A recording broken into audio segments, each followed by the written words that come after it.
Okay. Good evening, everyone. I'm Dan Kluczynski, live from the Eco Complex here in Burlington County.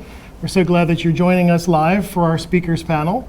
I want to introduce our two speakers for this evening, our experts here. This is Jess Niederer, who is the owner and operator of Chickadee Creek Farm, who you saw in the terrific video that we just all watched, and Meredith Melendez, who I believe is off screen and will come into the picture when I get up, who is our Rutgers Cooperative Extension County Agent in Mercer County. So ladies, I'm going to leave you be. Thank you, Dan. And we'll start feeding some questions to you.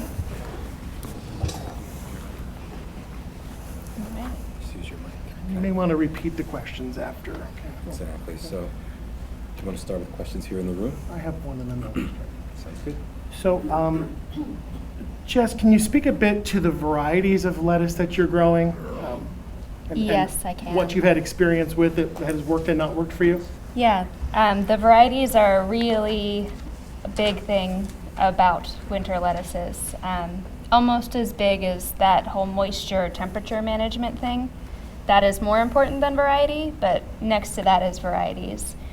The ones that you saw in the video are Penice, which gets the A++ rating for a winter lettuce. And that was the one the man at the farmer's market was shaking around.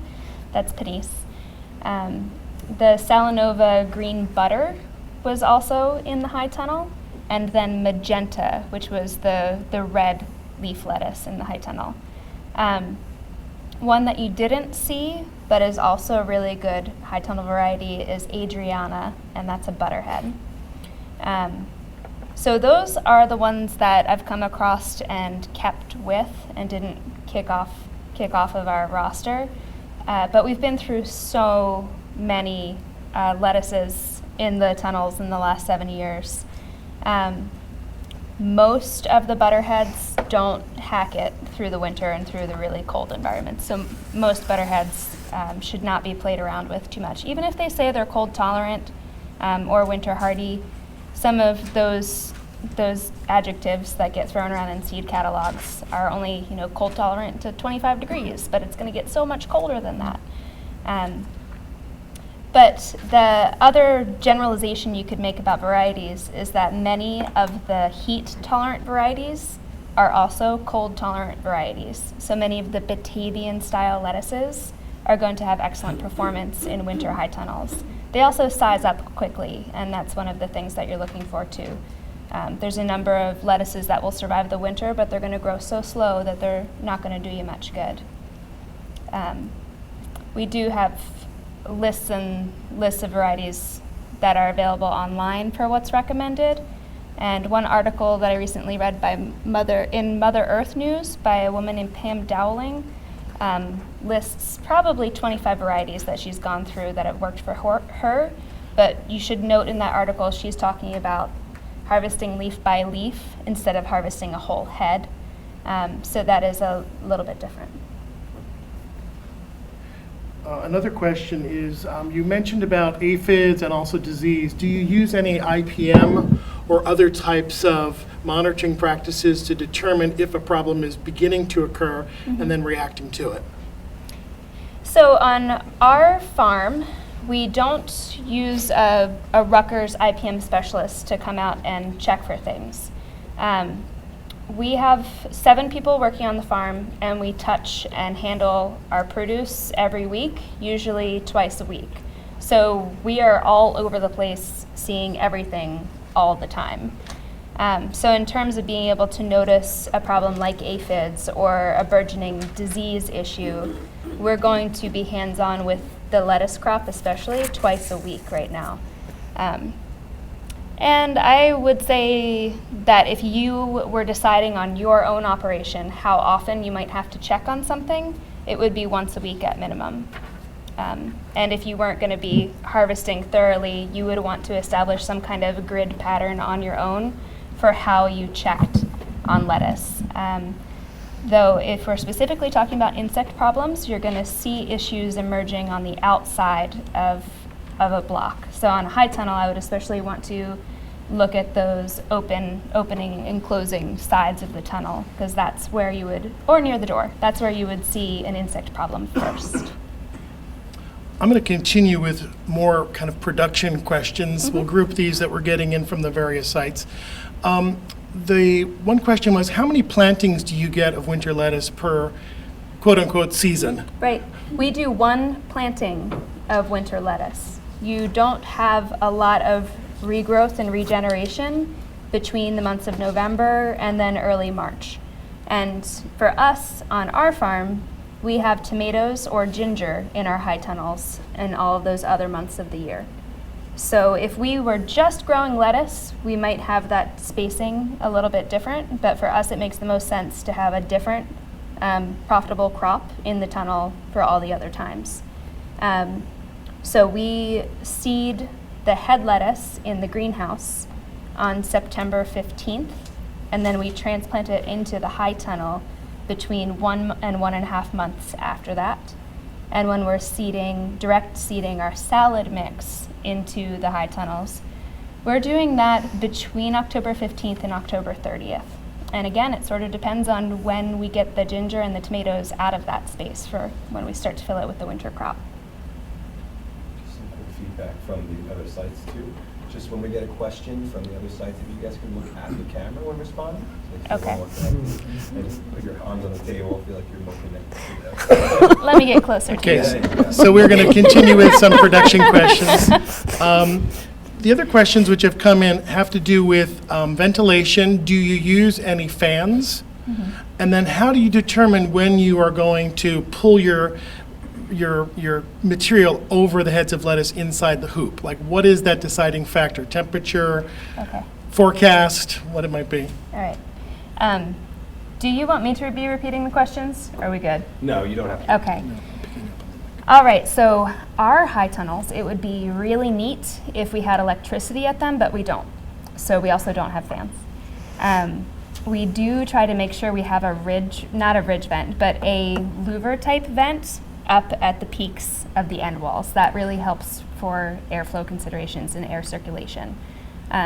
If you do have access to electricity at your high tunnel location, you could both have horizontal airflow fans and you could have a thermostat-based roll-up side, so that you wouldn't have to go out there and do it your own self, which is what we do. For the question about row cover and when we cover the plants and when we don't, if we're going to have a night, okay, this is going to have multiple parts to it. In December is pretty warm in New Jersey. If we're going to have a night that goes down to 20 degrees in December, we would use 2 layers of row cover to protect the lettuce. By the time we roll around to mid-January, for that same 20-degree night, we would only use 1 layer of row cover. And the reason is that the lettuce is going to adapt to the increasingly cold conditions. It's not as tender in January as it was in December. So you can kind of edge back on the intensive management for the cold at that point, because it's going to survive, it's going to do just fine. In January, if we're falling down into the teens in terms of temperature, you still need at least 2 layers of row cover over the lettuces overnight. And probably when you get down to 12 degrees is when you need to do 3 layers of row cover. We've never had to do more than 3 layers, even if it's gotten down to 8 degrees Fahrenheit. And when I'm saying those degrees, I mean outside of the tunnel, not inside. So you can look at your weather forecast and respond to that weather forecast. Hopefully that answers that question. There's been a lot of questions about the material with which your hoop houses are constructed of. So you mentioned about having the metal hoops, and then people are asking, what's the external material that you have? Not necessarily the remay or the stuff you're covering the crops with inside the hoop. Mm-hmm. And if you have a specific luck with any particular type of material, brand of material. Mm-hmm. So that is just greenhouse plastic. We use 4-year greenhouse plastic, and we buy it from Knowles Produce Supply out in Pennsylvania. We've also bought greenhouse plastic at the same time as buying the frames before, and in those cases, I know that the manufacturer was Ginnegar. They have like a little elephant logo to them. But I haven't found the need to be super picky about exactly which greenhouse film or plastic we're using, other than I do recommend going for the 4-year plastic instead of the 1-year plastic, which is a thinner mill, a lighter plastic, and it rips really easy. Even in the caterpillar tunnels, we've tried to get by with the much less expensive 1-year plastic with intentions of using it for 5 years, and that never has worked out very well. It's better to spend the extra $50 per roll and deal with something that's not going to rip if you step on it wrong or something like that. One thing to consider when you're looking at buying greenhouse plastic, you'll see that some of them say IRT next to the roll, and they're a little bit more expensive. That is not something you have to worry about with a high tunnel where you're only using 1 layer of plastic. The IRT plastic is for greenhouses where you're going to be using 2 layers of plastic, one right over top of the other, and using an inflation blower to put air between the 2 layers as additional insulation. So that's often more commonly done with a propagation greenhouse where you're starting your seedlings, not a high tunnel. Jess, I'm sorry, did you answer the question about whether you use any kind of portable heaters? I don't know if you asked me that question, Okay. but we don't use portable heaters. Okay, so- We haven't seen the need for it. We haven't massively killed off anything yet. It's doing okay. Some of the other questions that have come in are obviously related to the idea that your investment in the hoop house is great. And so you've got a winter lettuce crop. What else do you do with those hoop houses for the rest of the year? Sure. So we don't just grow lettuce in the hoop houses in the winter. And that's partially because of the way that we're selling the crops. We're at farmers markets, and most of our customers are going to be pleased if we have something other than lettuce there as well.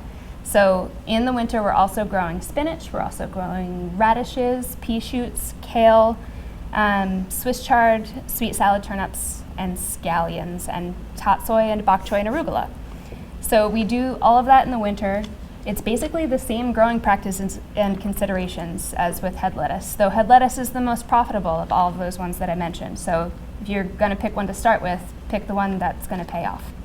In the other times of year, we have those high tunnels and hoop houses planted into ginger, so like ginger root. It takes forever for it to grow, and we have to charge a fairly high price in order to make that work out economically.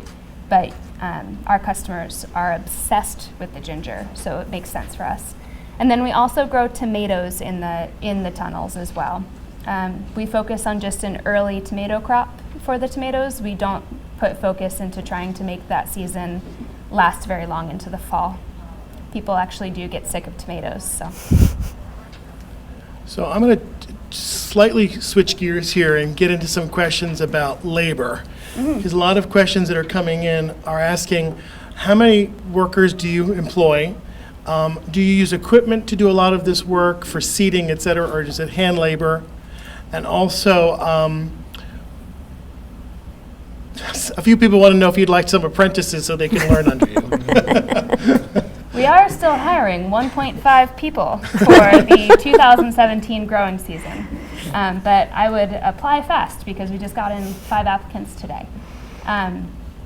So labor. Our farm this coming year is going to be 12 acres of vegetables, and we have 7 people, full-time people, that are managing those 7 acres.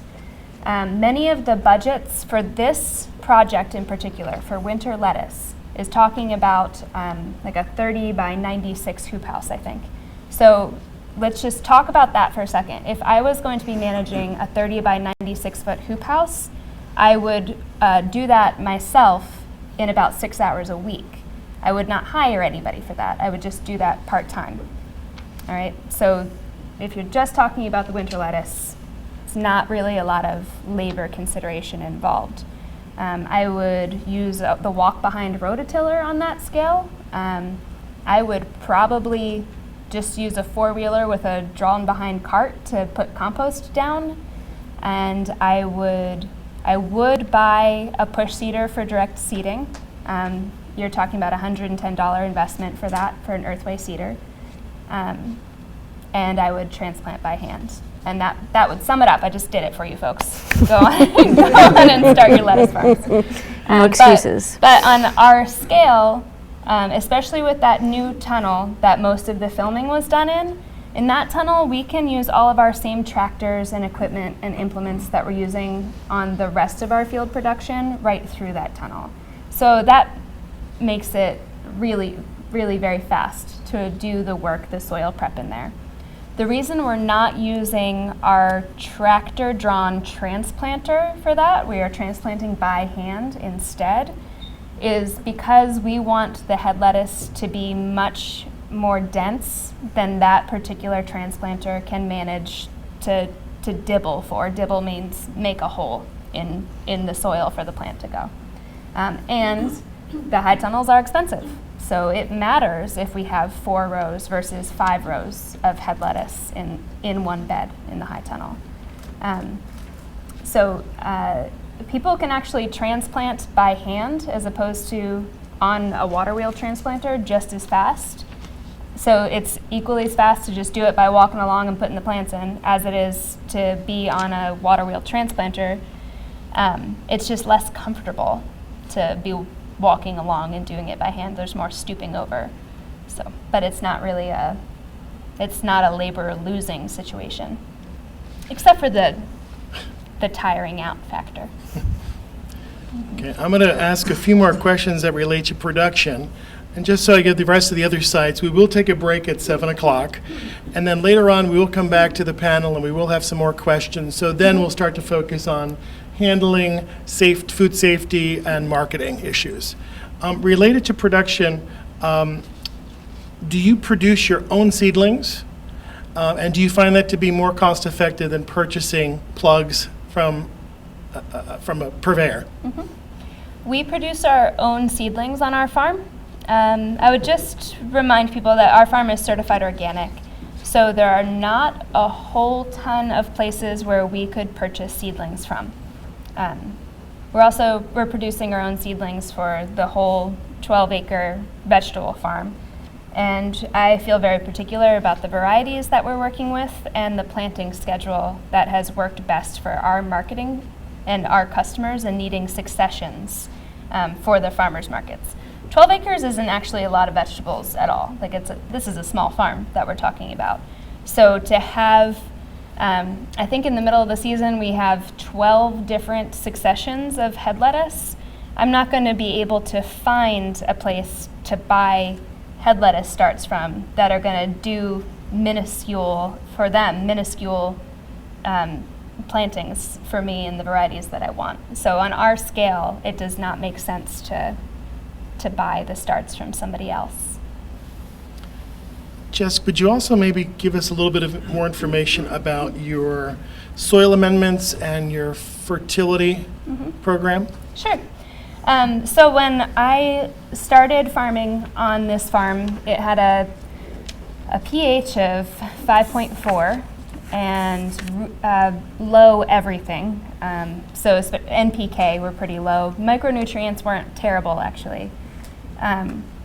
But I never used lime on the ground. I just applied a lot of compost.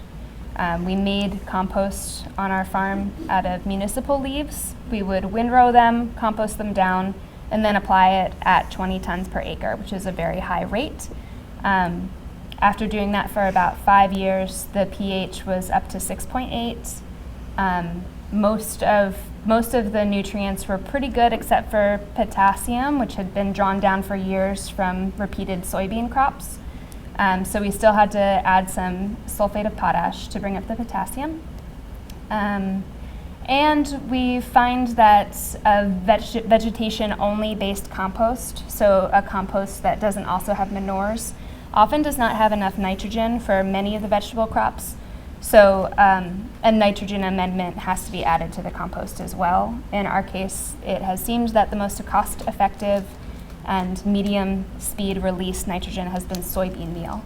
So we get that from Keystone Mills out in Pennsylvania. They have a rigorous vetting process to open an account with them, I'll warn you. Such as? They just want lots of trade references. Yeah, so, I mean, maybe that's normal, but I don't have a business background. I started a farm business, so some of these things were bizarre seeming when they happened. So our pH took care of itself without having to add lime. In some cases and on different soil types that might not work, so don't take my word for that. Talk to your extension agent. And we also brought our organic matter up from 2.3% to 5.2%, which is a phenomenal increase in organic matter.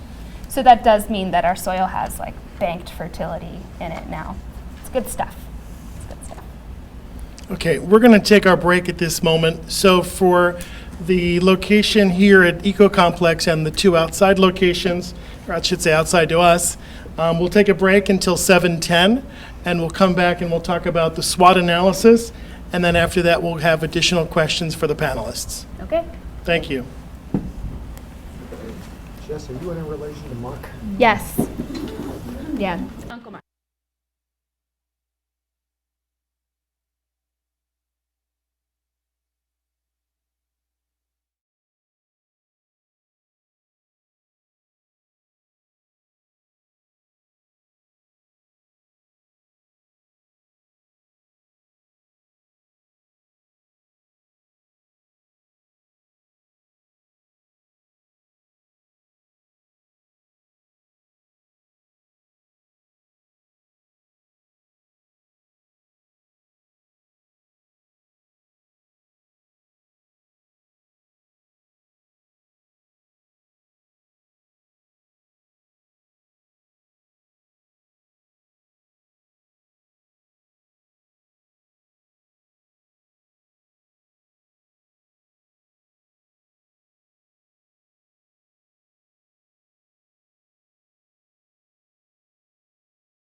Does anyone have a problem?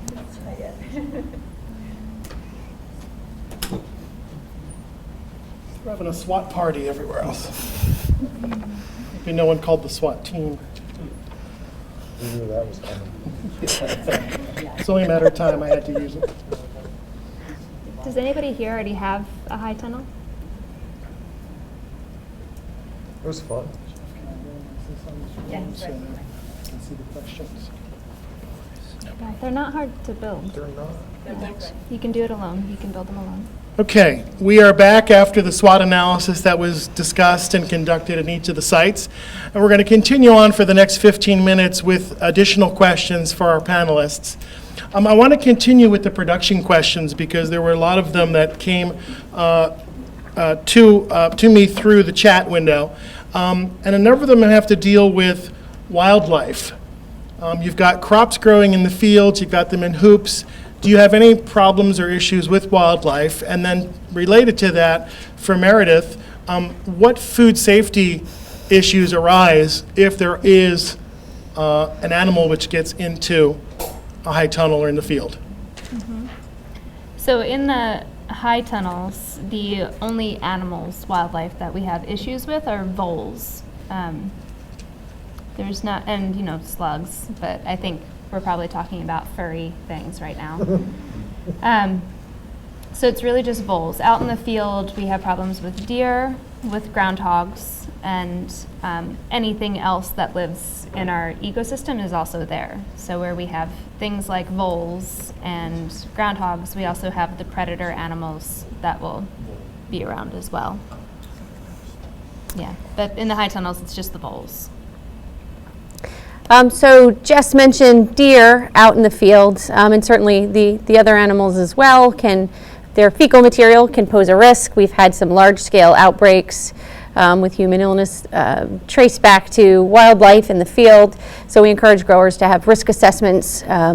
No one knows better than you the animals that are coming on to the property, when they're coming on, what they're interested in the areas that they're getting into. So just thinking about, what's your threshold for action in terms of the fecal material or feeding damage. Certainly making sure that any workers that are out there, they understand what's a breaking point for harvest in terms of risk. And because you can't be there with them all the time to know exactly what's going on. So they need to be your eyes as well. And making sure that they're following your policies for animal intrusions out in the field. So with winter lettuce in particular, if you see vole poop on it, you don't harvest it and sell it. For multiple reasons, yeah, right? There's a bunch of reasons why. But that's all. That's like the long and the short of it, and it should be pretty common sense stuff. One of the other production questions was, you indicated you do one planting of winter lettuces, but you have a variety, so you have your salad mix, you also have head lettuce. What do you consider to be your harvest interval? I mean, how frequently are you harvesting and over what length of time are you harvesting? So we have been harvesting salad mix and head lettuce from the high tunnels and hoop houses since mid-December. That is when we wrapped up with our outside field harvesting of those crops. So until mid-December, we're good to go on the stuff in the field. At the point of mid-December, we switch over to the high tunnels, both because we've planned the outside stuff to be wrapped up by then, and we've planned for the inside produce to be sized up by then. But after that point, we don't have to worry about the stuff in the tunnels going bad. In the summer, when you're growing lettuce, you don't have a long harvest interval. It's gonna get bitter, it's gonna bolt, it's gonna have a lot of issues with drop or just getting too big and crowding itself out. In the winter, you don't see those same things happen. You're sizing up your crop like through to that mid-December point, and then it stops. It just stays there and stays the same size basically and doesn't grow a lot until you come to about mid-March. So by mid-March, we want to be done harvesting our head lettuce. We want to have planned our winter markets in a way that we're going to sell it all by then. Because that's around when you'll see lengthening daylight hours trigger plants to bolt and to make seed heads and get bitter and not look nice anymore. So it's the longest harvest interval you're going to get for lettuce in New Jersey. Great. We're going to switch now to questions that related to harvest and post-harvest handling and food safety. So the first is, when you harvest, we saw in the virtual farm visit that you were cutting heads, putting them into the bins. What happens after that? Do you wash? Do you store? How long before you sell? And what about packaging? Is everything done as loose without packaging, or do you use clamshells or some other type of? So after we harvest the head lettuce, we're harvesting it into harvest crates. We take it to our wash station, which is nothing fancy at all. It's like a tent, and then it's got some 80-gallon bins in it that we fill with water. We dump the lettuce in there and let them sit in there for probably about a half hour. And then we take them out of there and we pack them into crates that are going to market. So those are different than the crates we have out in the field. They're cleaner. We don't drag them through the dirt like we do with the field crates. When we pack the lettuce into the market crates, they have their stems pointed up. We're not worried about that milky sap anymore. That got washed off. It stopped bleeding. So we pack all of the heads stem facing up so that the water drains out through the bottom. Those crates also have some holes in them so that water doesn't sit in a pool at the bottom. We then have our lettuce in a walk-in cooler. That's how we handle our leafy greens at the farm. We will harvest up to 3 days in advance of a market if we have to, because of scheduling concerns or because of freezing temperatures. You'll remember that I emphatically said you cannot touch the lettuce when it's frozen. You really can't. You're going to ruin it all. It's a high value crop. Don't ruin it. So if it's going to be freezing and not come above freezing for 3 days before a market, that means you have to harvest it on that 4th day before the market in order to have it. And there's you can store lettuce in the cooler and not visibly see any kind of deterioration for at least a week. And I have never gotten a complaint from a customer about head lettuce holding up. Like, nobody's ever said the head lettuce didn't hold up well. Cut lettuce. So we cut the loose leaf lettuce. We harvest it into a bin. We bring a scale out to the field with us so we can make sure we're harvesting the correct amount that we wanted, because we do sell it by the pound. We, again, dump it into the 80-gallon bins of fresh, clean water. And then we spin it dry in a salad spinner, which is really a modified washing machine on spin cycle. And then we bag it into 1 mil plastic bags that are 12 by 12. Get them from Uline. They're not fancy, they're not vented, they're not gusseted. They're not fancy in any way. And the lettuce does just fine in that. And we sell them in half-pound quantities. I'm sure pricing is going to come up. We sell winter lettuce for $3.50 a head, and the salad mix for $5 for a half-pound bag. As a follow-up to that, Meredith, can you talk a little bit about the need for cooling the lettuce crop?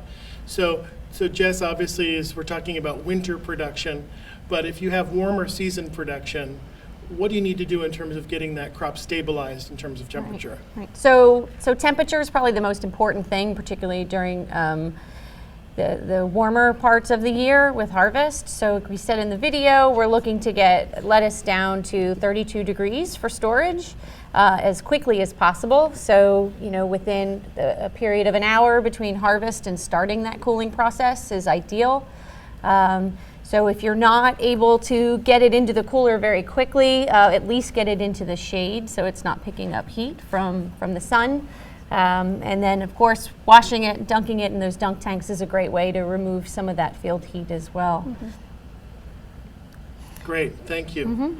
The other question is, you mentioned about your sales and your pricing. Mm-hmm. Someone asked the question, like, what is your amount of sales that you're doing? Like, how many heads of lettuce do you sell on an average farm, Farmers day? Sure.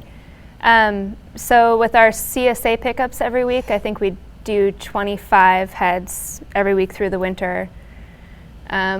we do an average of 2 markets a week through the winter, and I would say they sell differently one to another, but it's about 55 heads per market. Great.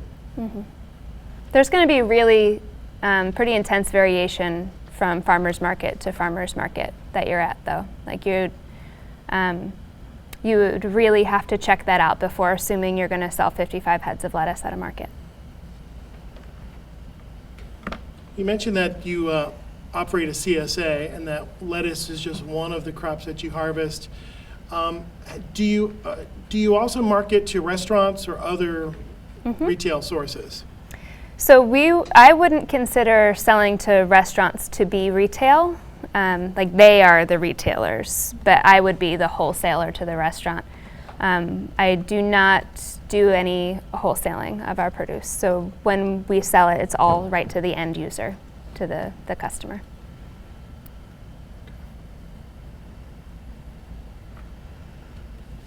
Can I say something about the budget? Yeah, sure. Okay, so there will be a budget coming to you all, but we do a net profit analysis of the crops that we grow on our own farm. So for our own net profit analysis of head lettuce, we spend 95 cents per head to sell it.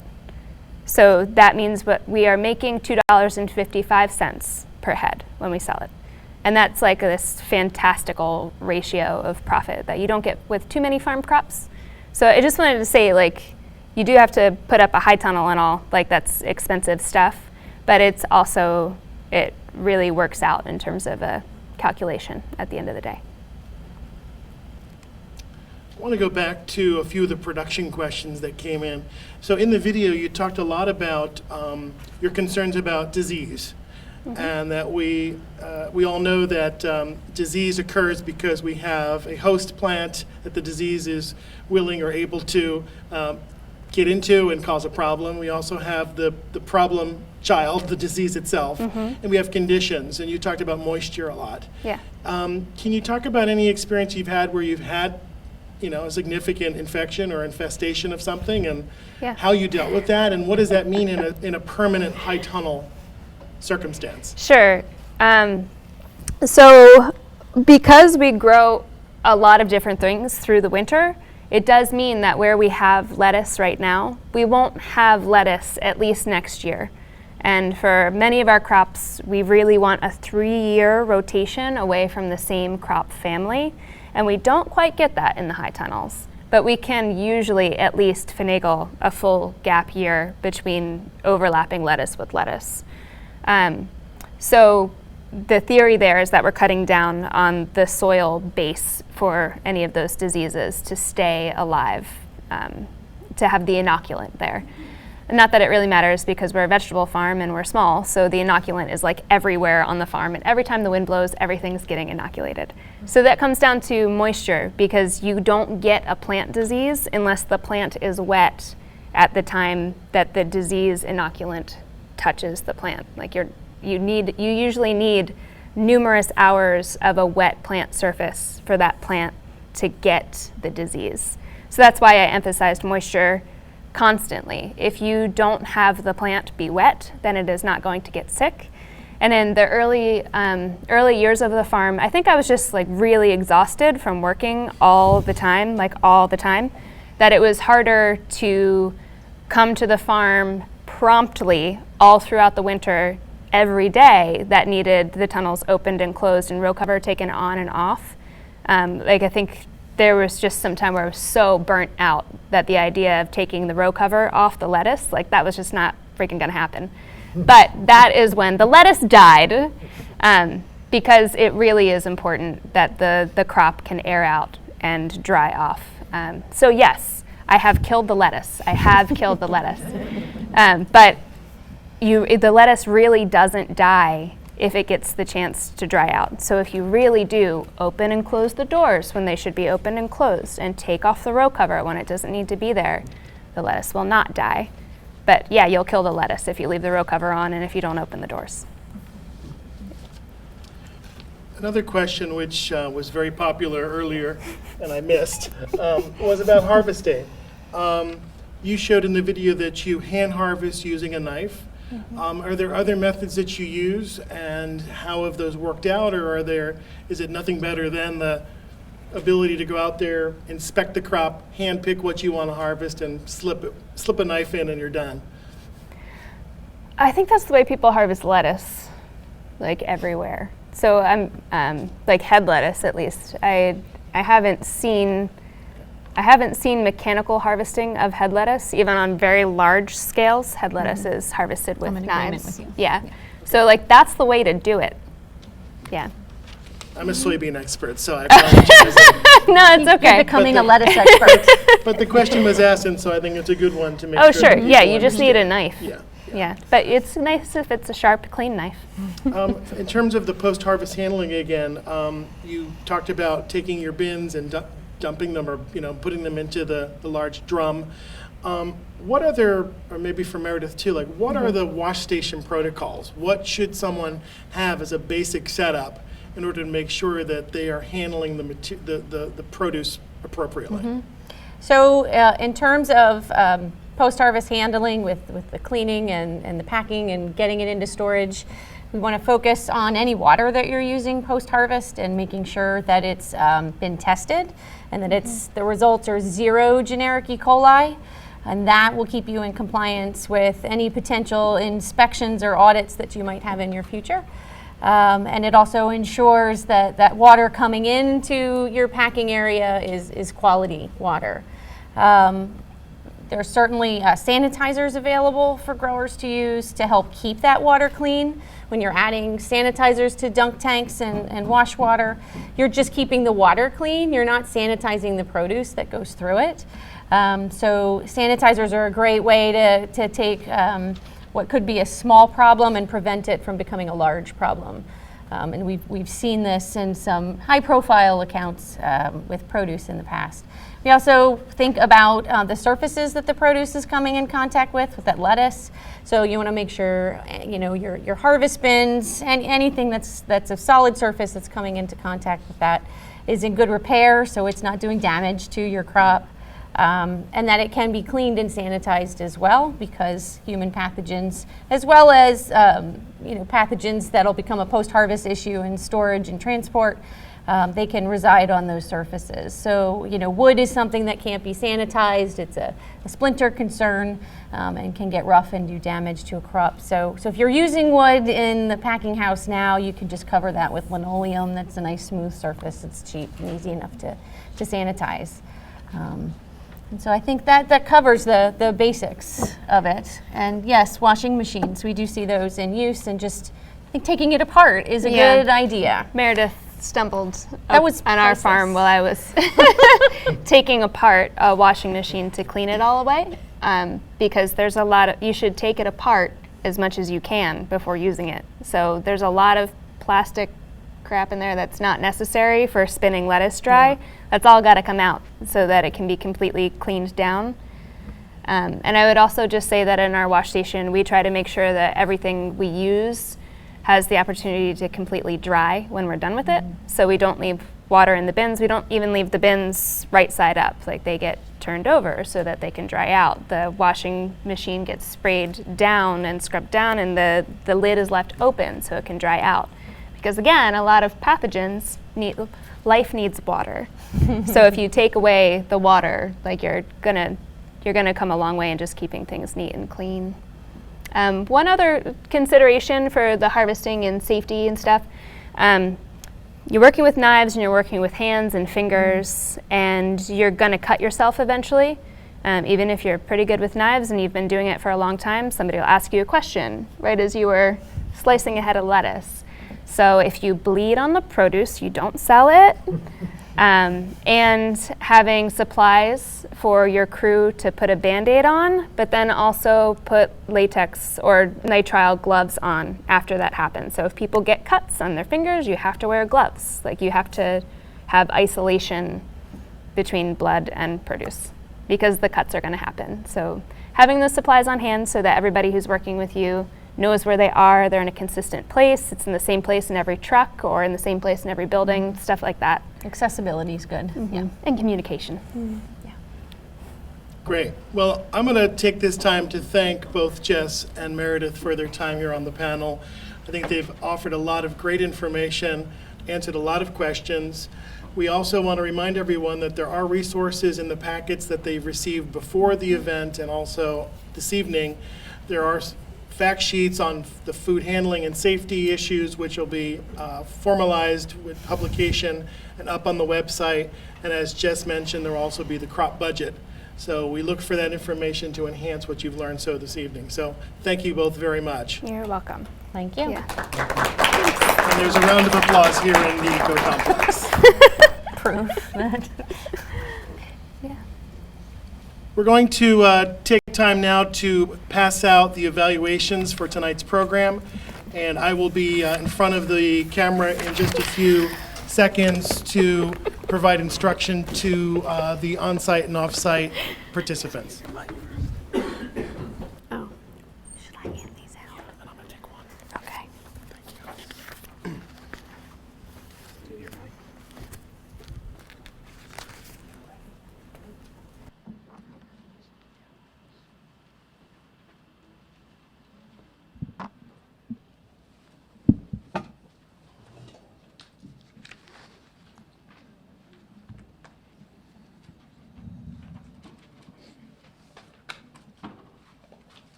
I just want to also mention, while the off-sites are getting the evaluations handed out, that Meredith indicated in the video that Rutgers Cooperative Extension hosts a number of food safety training sessions.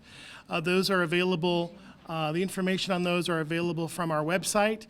So if you go to the alternate crop website that we provided with you earlier tonight, you can find a calendar of events which deal with this food safety and handling training. And more information, I think, really needs to be known about. It's good for you to invest the time and energy because there are so many standards now required in order to handle produce, sell it. If you're organic, you certainly need to be able to show that you are having a facility and using practices which meet the requirements. And also, we've got HACCP and other types of federal standards which also require a lot of information to know how to handle produce once it is harvested. So with that, I'm going to